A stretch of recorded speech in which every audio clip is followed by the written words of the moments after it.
ನಮಸ್ಕಾರ. ಇವತ್ತು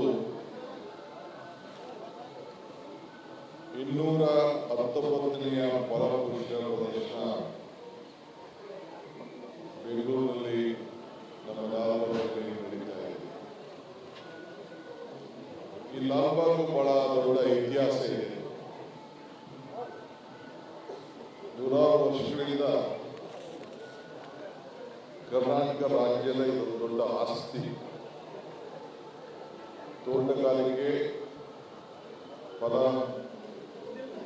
ಪುಷ್ಪ ಪ್ರದರ್ಶನ ಪ್ರತಿ ವರ್ಷ ಕೂಡ ಈ ಒಂದು ಗಣರಾಜ್ಯೋತ್ಸವ ಹಬ್ಬದ ಸಂದರ್ಭದಲ್ಲಿ ಸರ್ಕಾರ ಏರ್ಪಾಡು ಮಾಡಿಕೊಂಡು ಬರ್ತಾ ಇರೋದು ಬಹಳ ವಿಶೇಷ. ಎಲ್ಲ ರಾಜ್ಯದ ಮುಖ್ಯಮಂತ್ರಿಗಳು, ನಾಗರಿಕರು ಎಲ್ಲ ಇವತ್ತು ಇದನ್ನ ಉಳಿಸ್ಕೊಳ್ಬೇಕು, ಇದನ್ನ ಬೆಳೆಸ್ಕೊಳ್ಬೇಕು ಅಂತ ಹೇಳಿ ಪ್ರತಿ ವರ್ಷ ಕೂಡ ಬಹಳ ಸಂಭ್ರಮದಿಂದ ಮಾಡಿಕೊಂಡು ಬರ್ತಾ ಇದ್ದಾರೆ. ಇವತ್ತು ನಾವು ತೇಜಸ್ವಿಯವರ ಪೂರ್ಣಚಂದ್ರ ತೇಜಸ್ವಿಯವರ ಏನು ಒಂದು ಆಚಾರ ವಿಚಾರ ಇತ್ತು, ಕುವೆಂಪುರವರ ಆಚಾರ ವಿಚಾರ ಇದನ್ನೆಲ್ಲ ಕೂಡ ಪ್ರಚಾರ ಮಾಡಲಿಕ್ಕೆ, ಅವರ ಸಿದ್ಧಾಂತಗಳು, ಅವರ ಮೌಲ್ಯಗಳನ್ನು ಎತ್ತಿಡಲಿಕ್ಕೆ ಅವರ ಹೆಸರಿನಲ್ಲಿ ಇವತ್ತು ನಮ್ಮ ಮಲ್ಲಿಕಾರ್ಜುನ್ SS ಮಲ್ಲಿಕಾರ್ಜುನವರ ನೇತೃತ್ವದಲ್ಲಿ ಇವತ್ತು ಈ ಪ್ರದರ್ಶನ ನಡೀತಾ ಇದೆ. ಸ್ಥಳೀಯ ಶಾಸಕರು ಕೂಡ ಈ ಒಂದು ಕಾರ್ಯಕ್ರಮದಲ್ಲಿ ಭಾಗವಹಿಸಿದ್ದಾರೆ. ಉದಯ ಗರುಡಾಚಾರ್ ಅವರು ಮತ್ತು ಎಲ್ಲ ಸ್ಥಳೀಯ ಮುಖಂಡಗಳೆಲ್ಲ ಕೂಡ ಇವತ್ತೆಲ್ಲ ರಾಮಲಿಂಗಾರೆಡ್ಡಿ ಆದಿಯಾಗಿ ಎಲ್ಲ ಈ ಭಾಗದ ಎಲ್ಲ ಮುಖಂಡರೆಲ್ಲ ಬಂದಿದ್ದಾರೆ.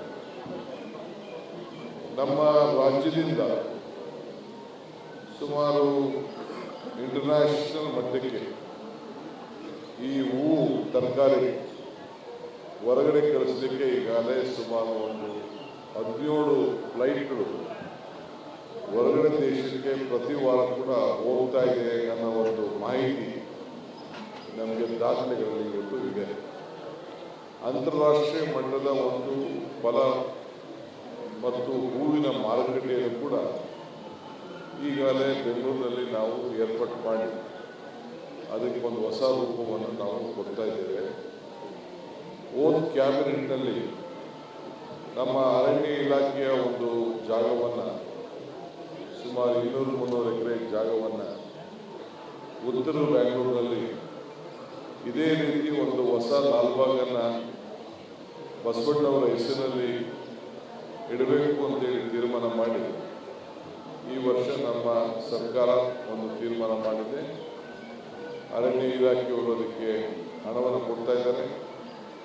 ನಾನು ಕಾರ್ಪೊರೇಷನ್ BBMP ಗ್ರೇಟರ್ ಬೆಂಗಳೂರಿನಿಂದ ಕೂಡ ಒಂದಷ್ಟು ದುಡ್ಡು ಸಹಾಯ ಮಾಡ್ತೀನಿ ಅಂತೇಳಿ ನಾನು ಮಾತು ಕೊಟ್ಟಿದ್ದೇನೆ. ಮುಂದಿನ ದಿನದಲ್ಲಿ ನಮ್ಮ ಅರಣ್ಯ ಇಲಾಖೆಯವರು ಇನ್ನೊಂದು 2-3 ಜಾಗ ಇದೆ ದಕ್ಷಿಣ ಭಾಗದಲ್ಲಿ. ಇಲ್ಲಿಂದ ಒಂದು 20-22 ಕಿಲೋಮೀಟರ್ ದೂರದಲ್ಲಿ ದಕ್ಷಿಣ ಭಾಗದಲ್ಲಿದೆ. ಅದನ್ನು ಕೂಡ ಇವತ್ತು ಚರ್ಚೆ ಮಾಡಿ ಮತ್ತೊಂದು ಇಂಥ ಒಂದು ಪಾರ್ಕನ್ನು ಬೆಂಗಳೂರು ನಾಗರಿಕರಿಗೆ ಮಾಡಬೇಕು ಅನ್ನೋದು ನಮ್ಮ ಉದ್ದೇಶ ಇದೆ. ಮೊದಲು ಈ ಬೆಂಗಳೂರು ಗಾರ್ಡನ್ ಸಿಟಿ ಅಂತ ಹೇಳಿ ಇವತ್ತು ಹೆಸರನ್ನು ಪಡ್ಕೊಂಡು ಭಾಳ ಪ್ರತ್ಯೇಕವಾಗಿ ಇಡೀ ರಾಜ್ಯದ ಮತ್ತು ಅಂತಾರಾಷ್ಟ್ರೀಯ ಮಟ್ಟದಲ್ಲಿ ಇವತ್ತು ಖ್ಯಾತಿಯಾಗಿತ್ತು.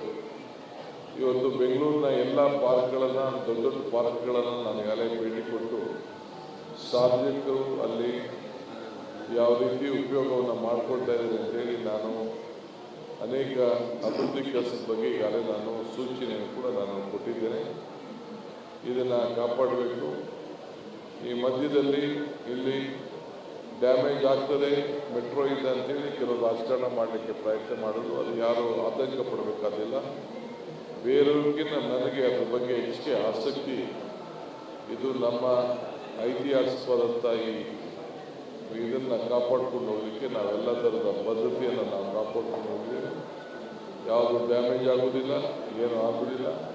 ಆದರೆ ನಾಗರಿಕರ ಸೌಲಭ್ಯಕ್ಕೆ ಏನೆಲ್ಲ ಮಾಡಬೇಕು ಅದಕ್ಕೆಲ್ಲ ಬೆಂಗಳೂರು ನಗರದಲ್ಲಿ ಈ ದಟ್ಟಣೆಯ ಇರೋಂಥ ಜನಸಂಖ್ಯೆ. ಇದಾದಾಗ ಸುಮಾರು ಲಾಲ್ಬಾಗ್ ಆದಾಗ ಬರೀ 11 ಲಕ್ಷ ಏನು ಮಾತ್ರ ಇದ್ದದ್ದು ಇಡೀ ಬೆಂಗಳೂರು ನಗರದಲ್ಲಿ. ಇವತ್ತು 1,50,00,000 ಜನಸಂಖ್ಯೆ ಆಗಿದೆ. ಆದರೂ ಕೂಡ ನಾವು ಈ ಸಂದರ್ಭದಲ್ಲಿ ಬೆಂಗಳೂರು ನಗರವನ್ನು ಕಾಪಾಡಬೇಕಾದ್ದು ನಮ್ಮೆಲ್ಲ ಕರ್ತವ್ಯ. ಈ ಎಲ್ಲ ಪಾರ್ಕ್ಗಳನ್ನು, ಕೆರೆಗಳನ್ನು ಉಳಿಸಬೇಕಾದ್ದು ನಮ್ಮ ಕರ್ತವ್ಯ. ಆ ನಿಟ್ಟಿನಲ್ಲಿ ನಾವು ನಮ್ಮ ಸರ್ಕಾರ ಇದಕ್ಕೆ ಯೋಜನೆಯನ್ನು ನಾವು ಮಾಡ್ಕೊಂಡು ಬಂದು ಅತಿ ಹೆಚ್ಚು ಹೊಸ ಪಾರ್ಕ್ಗಳನ್ನು, ಸ್ಟೇಡಿಯಂಗಳನ್ನು ಇವೆಲ್ಲ ಕೂಡ ಮಾಡಲಿಕ್ಕೆ ಈಗಾಗಲೇ ಕ್ರಮವನ್ನು ಕೈಗೊಂಡಿರುವುದು ತಮಗೆಲ್ಲ ಗೊತ್ತಿರುವಂಥ ವಿಚಾರ. ಮಲ್ಲಿಕಾರ್ಜುನ್ ಅವರ ನೇತೃತ್ವದಲ್ಲಿ ಇವತ್ತು ಏನು ಈ ಫಲಪುಷ್ಪ ಪ್ರದರ್ಶನ ಆಗ್ತಾ ಇದೆ, ಎಲ್ಲ ಬೆಂಗಳೂರಿನ ನಾಗರಿಕರು, ವಿಶೇಷವಾಗಿ ಶಾಲಾ ಮಕ್ಕಳು, ವಿದ್ಯಾರ್ಥಿಗಳು ಎಲ್ಲರೂ ಕೂಡ ಇದರಲ್ಲಿ ಈ 15 ದಿನ ಏನು ತಿಂಗಳಾದ 10 ದಿನ ಏನು ಇರ್ತದೆ, ಇದರಲ್ಲಿ ಎಲ್ಲರೂ ಕೂಡ ತಾವೆಲ್ಲ ಪಾಲ್ಗೊಳ್ಬೇಕು. ತಾವು ಪಾಲ್ಗೊಂಡ್ರೆ ಇದಕ್ಕೆ ಹೆಚ್ಚಿಗೆ ಇನ್ನು ಉತ್ತೇಜನ ಸಿಗ್ತದೆ. ನಮ್ಮ ತೋಟಗಾರಿಕೆ ಇಲಾಖೆಯ ಎಲ್ಲ ಅಧಿಕಾರಿಗಳು, ಇಲ್ಲಿ ಡೈರೆಕ್ಟರು ಎಲ್ಲ ಕೂಡ ಭಾಳ ಉತ್ತಮ ಕೆಲಸ ಮಾಡಿದ್ದಾರೆ. ಟೀಮ್ ಕೂಡ ಭಾಳ ಚೆನ್ನಾಗಿ ವರ್ಕೌಟ್ ಮಾಡಿದ್ದಾರೆ. ತೇಜಸ್ವಿ ಅವರ ಕುಟುಂಬದವರು ಕೂಡ ಎಲ್ಲ ಹೆಣ್ಮಕ್ಳು ಕೂಡ ಬಂದಿದ್ದಾರೆ. ಅವ್ರಿಗೂ ಕೂಡ ನಾನು ಈ ಸಂದರ್ಭದಲ್ಲಿ ಅವರ ಅಭಿಮಾನಿಗಳಿಗೆ, ಅವರ ಕುಟುಂಬದವರಿಗೆ ಮತ್ತು ನನ್ನ ಎಲ್ಲ ಅಧಿಕಾರಿಗಳು, ಮರಿಗೌಡರ ಹೆಸರಿನಲ್ಲಿ ಅನೇಕ ಶಾಶ್ವತವಾದಂಥ ಕೆಲಸಗಳು ಕೂಡ ಇಲ್ಲಿ ಮಾಡ್ಕೊಂಡು ಬಂದಿದ್ದಾರೆ.